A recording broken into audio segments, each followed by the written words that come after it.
মুখটা ভালো করে ধুয়ে এসছি, ধুয়ে আসার পরে এবার আমি মাখবো এটা।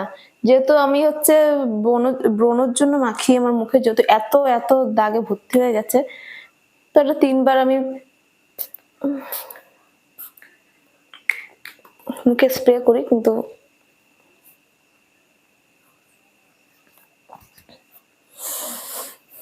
এটা যখন শুকাবে তারপরে গিয়ে আমি এটা মাখবো, অনলি মানে ব্রণর উপর। আমি টোনারটা মেখেছি 5 মিনিট হয়ে গেছে, পাখার তলায় ছিলাম তো অনেকটা শুকিয়ে গেছে। তো এবার যে আসল জিনিসটা মাখবো সেটা হচ্ছে এই যে সিরামটা, এটা শুধুমাত্র ব্রণর জন্য। প্রথম দিন আমি ভাবতাম যে এটা কি করে করবো, তো একটা বল মতন আছে, জাস্ট ব্রণর জায়গাগুলো আমি ইউজ করবো।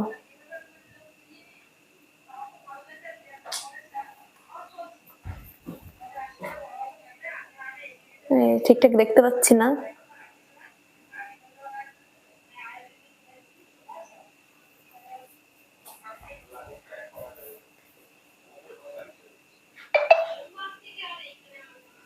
এখন তো আমার তবু অনেকটা কমেছে, কিন্তু মাঝে সত্যি আমি নিজের মুখের দিকে নিজেই তাকাতে পারতাম না। তো দেখা যাক, করে গেল।